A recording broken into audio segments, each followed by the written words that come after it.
manusia bersatu dan bersemangatnya. Pertama kita bersyukur kepada Allah Subhanahu Wa Taala karena pada hari ini kita diberikan kesehatan yang berarti kekuatan sehingga kita dapat berkumpul di tempat ini untuk mengikuti kegiatan pembahasan tentang penguatan komunitas kesehatan kita. Baik Bapak Ibu, sebelum kita masuk pada materi penguatan komunitas belajar pada hari ini, bahwa saat ini titik dasarnya adalah bahwa saat ini itu yang diharapkan dari pembelajaran kita bahwa harus sesuai dengan kompetensi murid yang bersatu. Ada 4 poin, itu yang pertama berpikir kritis, kreatif, komunikatif, dan kolaboratif. Oleh itu untuk mencapai itu Bapak Ibu guru itu harus menguasai kompetensi itu untuk diterapkan dalam pembelajarannya guna mencapai potensi yang diharapkan oleh murid kita pada abad satu itu. Di mana yang diperoleh itu dikuatkan di dalam komunitas belajar. Baik Bapak Ibu, kita lanjut. Ini pertanyaan penanti untuk pengantar pertemuan hari ini. Ya, apakah sudah terbentuk sekolah Anda? Kemudian komunitas belajar itu apa namanya? Kemudian fokusnya apa? Ya, misalnya fokus ini Bapak Ibu ada 2, yaitu pembelajaran para murid dan peningkatan kualitas GPK. Kemudian apa untuk belajar di sekolah Bapak Ibu sudah memiliki jadwal pertemuan, misalnya 1 minggu sekali atau misalnya pengajaran di mana? Ya. Kemudian terkait misalnya topik apa saja yang biasa didiskusikan di dalam pertemuan tadi. Kemudian mungkin ada kendala-kendala dalam menggerakkan komunitas.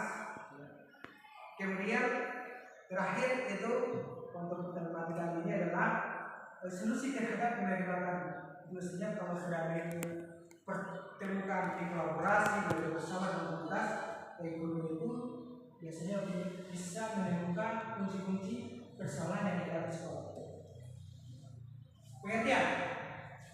Komunitas belajar adalah kelompok murid yang pendidikan yang belajar bersama. Jadi poinnya ini ada 3: belajar bersama, kemudian berkolaborasi, kemudian terjaga, kemudian berkelanjutan Bapak Ibu. Berkelanjutan dengan tujuan untuk peningkatan kualitas pembelajaran sehingga berdapat pada hasil belajar itu. Jadi apa yang dicanangkan saat ini Bapak Ibu itu adalah pembelajaran dari peserta murid. Itu dikuatkan di mana gurunya? Dikuatkan dalam komunitas. Tadi komunitas belajar ini dia analoginya itu seperti apa ya, bagi bayi itu seperti air susu ibu. Jadi banyak manfaatnya, kemudian gratis, ya, tidak perlu mobilitas tinggi, kemudian pertemuannya dia tidak perlu resmi, kemudian tidak harus dipimpin oleh kepala sekolah dalam pertemuan itu. Jadi di ruangan guru, di perpustakaan, diskusi singkat, diskusi asli, diskusi mini misalnya, atau misalnya juga dia kolaboratifnya itu yang penting intinya bahwa yaitu dia yang dibicarakan itu yang dibahas adalah permasalahan belajar para murid, kemudian hasil refleksi pembelajaran. Jadi budaya ini kemudian tahapannya ada 5. Ini yang dilakukan oleh satuan pendidikan. Pertama membuat tim kecil. Tim kecil ini dibuat oleh siapa? Oleh kepala sekolah. Kepala satuan pendidikan. Jadi tugas kepala sekolah. Tim kecil itu siapa? Tim kecil itu Bapak Ibu menjadi penggerak komunitas. Jadi ini di kepala sekolah memilih siapa-siapa yang bisa menggerak komunitas, yang mengatur jadwal, yang mengatur pertemuan, yang mengatur segala sesuatunya tentang komunitas. Misalnya dipersiapkan apa? Pimpinan, misalnya pimpinan PMM, ya materinya, siapa yang memateri minggu ini, jadi gitu. Kemudian berikut kepala sekolah melakukan penguatan komunitas belajar. Ya, itu di situ disepakati begitu bersama. Jadi tidak hanya dibentuk biasa saja ini.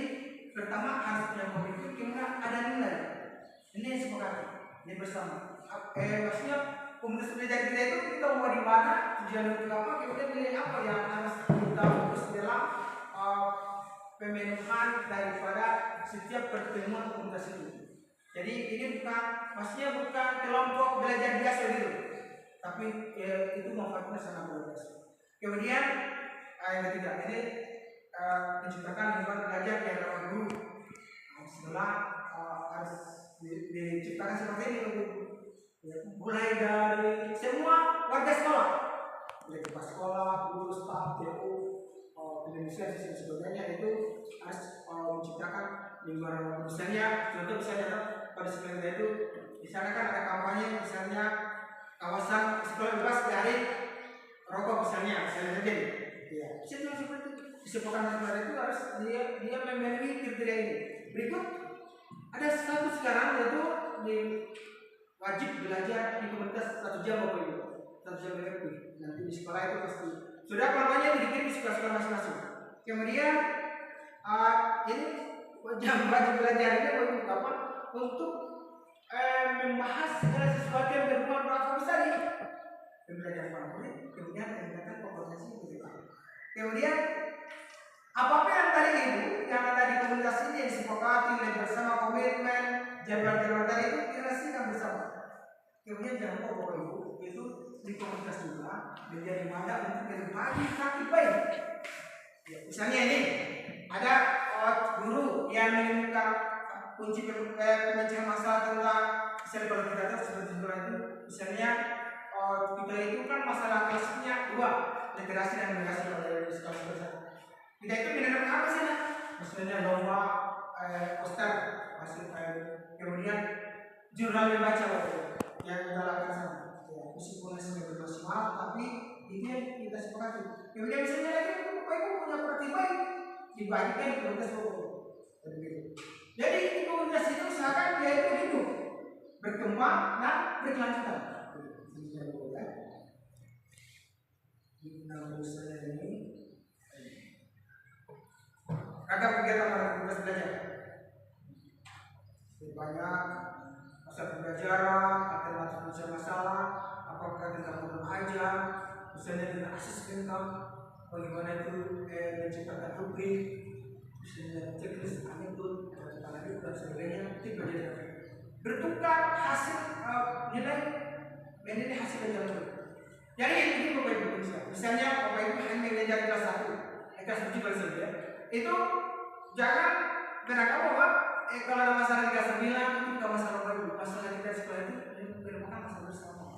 Jadi penciptaan kunci dengan masalah itu memang harus didiskusikan, direfleksikan secara bersama-sama oleh seluruh guru yang sekolah itu. Misalnya kalau misalnya saya hanya mengajar mata pelajaran tertentu, karena saya belum hafal, tidak terikat dengan mata pelajaran lain, tidak bukan demikian adanya, tapi segala persoalan, segala masalah yang dihadapi guru A di dalam pembelajarannya itu wajib dia didiskusikan, kemudian pembicaraan masalah itu semua guru itu memiliki andil yang sama dalam komunitas. Jadi misalnya kayak kita mau bikin adonan misalnya ada yang bertugas misalnya resep membuat apa, cat telur, merakit itu bahan-bahan dan sebagainya. Seperti itu dari komunitas. Jadi mau peran kecil mau peran besar, nanti kalau sudah kecil dan masalah sudah tugas maka itu hasil. Kemudian berikut belajar bersama terkait penguatan literasi. Ini kan masalah literasi di sekolah ya, 2 literasi dan literasi. Kemudian bisa juga guru saling memproses mengamati pembelajaran kelas. Ya, bukan hanya kelas sekolah. Misalnya pembelajaran kita misalnya ini ada yang terlupakan tadi itu masih kurang berdifferensiasi. Ya, belum bisa terangkat tersebut. Jadi itu kita jangan sekedar itu jangan takut dilihat, jangan takut diamati, jangan takut pengawas masuk dalam kelas, kepala sekolah masuk dalam kelas. Ya, itu seharusnya Bapak bersyukur untuk